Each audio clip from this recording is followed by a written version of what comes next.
ஸ்ரீ மாத்ரே நமக. ஸ்ரீ டிவி நேயர்கள் அனைவருக்கும் அன்பு வணக்கம்.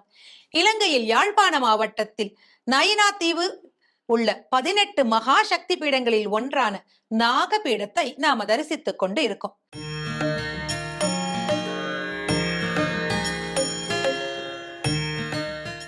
இந்த பீடம் அம்மனின் இடுப்பு பகுதி விழுந்த பீடமாக கூறப்படுகிறது.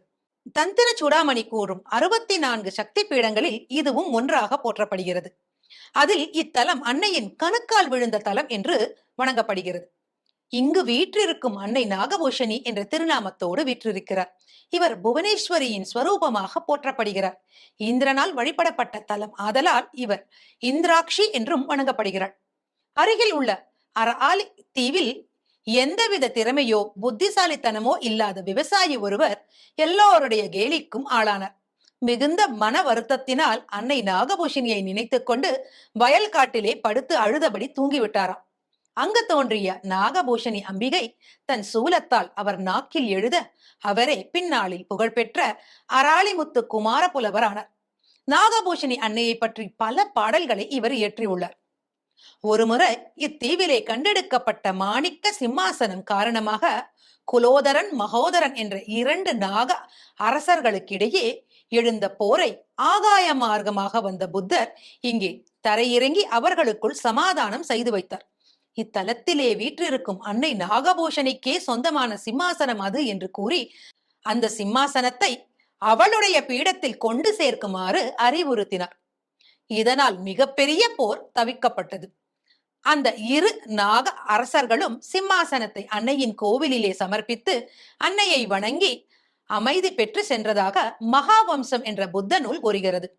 புத்தர் கால் பதித்த இடம் ஆதலால் இங்கு வாழும் பௌத்தர்களின் புனித இடமாகவும் இந்த தீவு போற்றப்படுகிறது. அன்னை நாகபூஷணியின் கோவில் கிழக்கு நோக்கியவாறு சமுத்திரத்தை பார்த்தபடி திராவிட கட்டட முறைப்படி கட்டப்பட்டிருக்கிறது.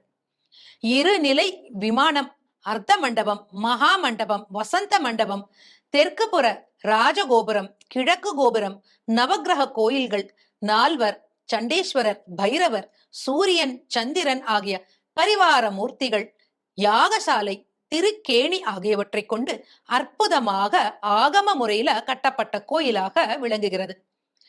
கோவில் ராஜகோபுரத்தை கடந்து உள்ளே சென்றதும் முதலிலே நம்மை வரவேற்பது மிகப்பெரிய நந்திதேவர். மிக பெரியதாக அழகாக கட்டப்பட்டிருக்கும் கோவிலின் கர்ப்ப கிரகத்தில் அம்மனின் திருவுருவம் தெற்கு நோக்கி தென் கோபுரவாயில் வழியாக வணங்கக்கூடிய முறையில பிரதிஷ்டை செய்யப்பட்டுள்ளது. அம்மனின் மூலவர் வடிவம் எங்குமே காண கிடைக்காத அற்புதமான சுயம்பு மூர்த்தம். 5 தலை நாகம் படம் எடுத்தது போலவும் அதோடு லிங்கம் போன்ற அமைப்பும் அதில் தேவியின் அம்சம் முகமாக பார்க்கும் பொழுது மெய் சிலிர்க்க வைக்கும் வடிவமாக காட்சி தருகிறது. அருகிலே உற்சவ மூர்த்தியாக மனோன்மணி அம்மன் 4 திருக்கரங்களுடன் அபயவரத ஹஸ்தத்துடன் அழகாக அலங்காரம் செய்யப்பட்டு காட்சி தருகிறார். சன்னதியின் கீழே ஒரு நீரோடை செல்கிறது. அது எங்கே தோன்றி எங்கே மறைகிறது என்று யாராலும் கண்டுபிடிக்க முடியவில்லை. அந்த நீரை எடுத்து இங்கு வரும் பக்தர்களுக்கு பிரசாதமாக வழங்குகிறார்கள். அந்த நீர் எங்குமே கிடைக்காதபடிக்கு அவ்வளவு ருசியாக இருக்கிறது என்று பக்தர்கள் கூறுகிறார்கள். கடலால் சூழப்பட்ட கடற்கரையில் அமைந்த கோவிலில் இவ்வளவு சுவையான தீர்த்தம் இங்கு ஆச்சரியமாக பார்க்கப்படுகிறது.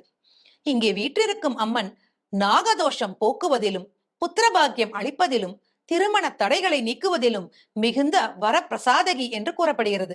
இங்கே நடைபெறும் ஆனி மாத உற்சவம் மிகவும் சிறப்பானது. ஆனி பௌர்ணமி உற்சவம் கடல் நடுவே மிகவும் கோலாகலமாக நடைபெறும். இக்கோவிலின் தேர் திருவிழா மிகவும் தனித்துவம் வாய்ந்ததாக கருதப்படுகிறது. இத்தேரில் வரலாற்று நிகழ்வு, கிருஷ்ணர், அஷ்டலட்சுமி, நாகம் புளியந்தீவில் பூப்பறித்தல், கருடன் காத்திருப்பது, மணல் லிங்கம் எழுப்பி வழிபடும் காமாட்சி அன்னை போன்ற வரலாறுகள் தத்ரூபமாக செதுக்கப்பட்டுள்ளது. மேலும் தேரில் அன்னை நாகபூஷணி பவனி வர தேரோட்டியாக பிரம்மனின் மனைவி பிராமணி தேவி இருப்பதும் குறிப்பிடத்தக்க அம்சமாகும். 3 வரிசையில 8 திசைகளிலும் மரச்சிற்பங்கள் கலைநயத்தோடு வடிவமைக்கப்பட்டு காண்போர் மனதை கொள்ளை கொள்ளும் வகையில இந்த தேர் இருக்கிறது. இக்கோவிலின் திருவிழா காலங்கள்ல இலங்கையில் பல்வேறு பகுதிகளில் இருந்தும் மக்கள் திரளாக வந்து கூடுகிறார்கள். கோவிலில் பகல் மற்றும் இரவு நேரம் அன்னதானம் வழங்கப்படுகிறது. நயினாதீவு நாகபூஷணி அம்மன் ஆலயத்திலும் அதன் சுற்று சுற்றிலும் சித்தர்களும் முனிவர்களும் அருளாளர்களும் நிறைந்துள்ளார்கள். இங்குள்ள அன்னை நாகபூஷணி வேண்டுவோர் வேண்டுவனவற்றை வேண்டியபடி அருளுவதாக இங்கு வரும் பக்தர்கள் அன்னையின் பெருமையை கூறுகிறார்கள்.